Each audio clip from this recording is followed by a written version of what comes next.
नमस्कार दोस्तों, सोचिए अगर आपके पास एक ऐसी जड़ी बूटी हो जो किसी ऐसे व्यक्ति को जीवन दे सके जिसकी हालत बेहद नाजुक हो और जीवन की डोर बस टूटने ही वाली हो। क्या आप उसे चमत्कार कहेंगे या प्राचीन विज्ञान? रामायण की कथा में एक पल आता है जब लक्ष्मण मूर्छित हो जाते हैं और वैद्य सुषेण कहते हैं कि एक ही उपाय है, हिमालय की किसी चोटी पर स्थित संजीवनी बूटी। हनुमान जी समय की कमी देखकर पूरा पहाड़ ही उठा लाते हैं और लक्ष्मण को जीवन दान मिलता है। लेकिन यहाँ से एक सवाल जन्म लेता है कि क्या वाकई संजीवनी नाम की कोई जड़ी बूटी अस्तित्व में थी या ये सिर्फ एक प्रतीकात्मक कथा थी, जीवन, आस्था और बलिदान का रूपक? तो आज हम इस वीडियो में इसी सवाल की पड़ताल करेंगे, बिना किसी पक्षपात या अंधश्रद्धा के। विज्ञान क्या कहता है, आयुर्वेद में क्या उल्लेख है और धरती पर ऐसी कौन सी वनस्पतियां हैं जो मृतप्राय जीवन को वापस लाने का दावा करती है। दोस्तों, संजीवनी बूटी का जिक्र सबसे पहले हमें रामायण जैसे महान ग्रंथों में मिलता है, खास तौर पर जब रावण का पुत्र मेघनाद यानी कि इंद्रजीत लक्ष्मण को एक शक्तिशाली अस्त्र से घायल कर देता है। लक्ष्मण की हालत इतनी गंभीर हो जाती है कि पूरी वानर सेना चिंता में डूब जाती है और तब आता है वैद्य सुषेण का नाम।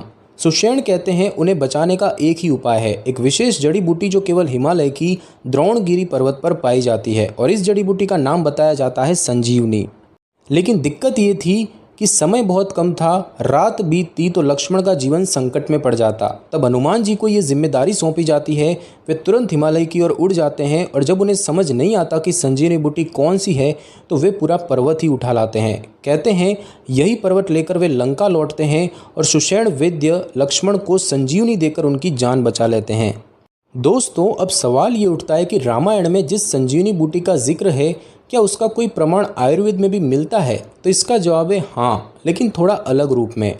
आयुर्वेद के कुछ ग्रंथों में संजीवनी नाम की जड़ी बूटियों का जिक्र जरूर मिलता है, पर ज़्यादातर जगह ये नाम एक श्रेणी यानी कि कैटेगरी के रूप में आता है, यानी ऐसी वनस्पतियाँ जो गंभीर स्थिति में जीवन शक्ति को बढ़ाने का काम करती है। एक ऐसा पौधा जो अक्सर संजीवनी के नाम से जोड़ा जाता है वो है सेलाजिनेला ब्रायोप्टेरिस। इसे कई बार रिजरेक्शन प्लांट यानी कि पुनर्जीवित होने वाला पौधा भी कहा जाता है। ये पौधा बिना पानी के पूरी तरह सूख जाता है, लेकिन जैसे ही उसे नमी मिलती है ये दोबारा हरा भरा हो जाता है।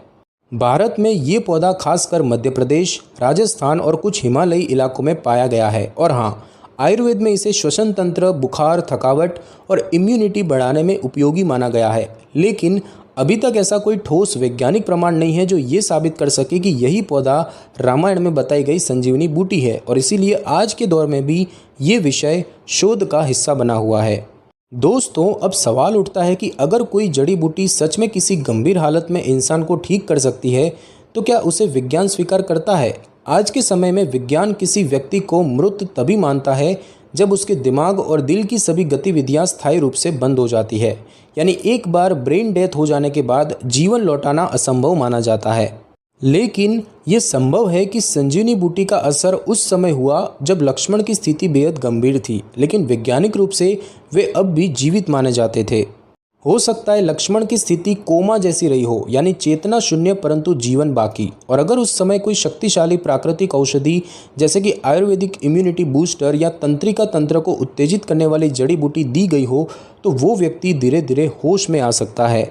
आधुनिक चिकित्सा विज्ञान में हम CPR, डिफिब्रिलेटर, वेंटिलेटर जैसे उपकरणों का प्रयोग करते हैं जो मृत्यु जैसे दिखने वाले क्षणों से किसी को वापस ला सकता है, लेकिन समय रहते। और इसी तरह अगर प्राचीन काल में भी कुछ जड़ी बूटियां शरीर के भीतर के अंगों को सक्रिय रखने में सहायक होती थी तो उन्हें संजीवनी जैसे नामों से पहचान मिलना स्वाभाविक था। यानी संजीवनी बूटी को अगर हम मृत शरीर को जीवित करने वाला चमत्कार न माने बल्कि एक ऐसी औषधि माने जो गंभीर अवस्था में जीवन बचा सके, तो ये बात वैज्ञानिक दृष्टि से भी ज़्यादा तार्किक लगती है।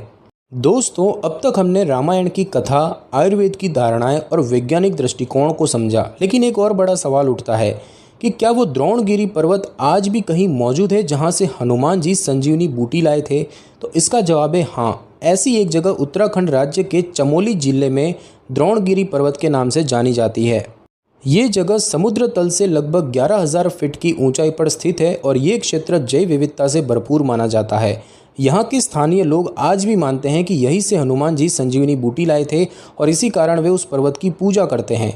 यहाँ तक कि कुछ पुराने वन विभाग के रिकॉर्ड्स में इस क्षेत्र को जैविक रूप से संवेदनशील और सुरक्षित जोन भी माना गया है और इसी मान्यता के कारण यहाँ की लोक परंपरा में कुछ जगहों से बूटी तोड़ना वर्जित भी माना जाता है।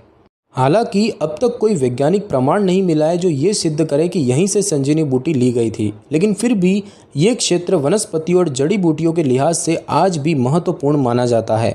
दोस्तों, अब जब हम संजीवनी बूटी की कहानी को हर पहलू से देख चुके हैं, धर्म, आयुर्वेद, विज्ञान और भूगोल के जरिए, तो क्या हमें इसका कोई अंतिम निष्कर्ष मिलता है? सीधी बात यह है कि आज के वैज्ञानिक दृष्टिकोण से संजीवनी बूटी जैसी कोई औषधि अभी तक प्रमाणित नहीं हो सकी है, लेकिन इसका मतलब ये नहीं कि ये पूरी तरह काल्पनिक थी।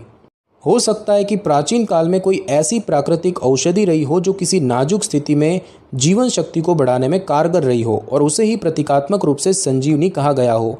ये भी संभव है कि ये कहानी हमें सिर्फ शाब्दिक रूप से नहीं बल्कि एक बड़े जीवन दर्शन के रूप में कुछ सिखाना चाहती हो, जैसे कि समय पर निर्णय, समर्पण की शक्ति और जीवन के लिए संघर्ष।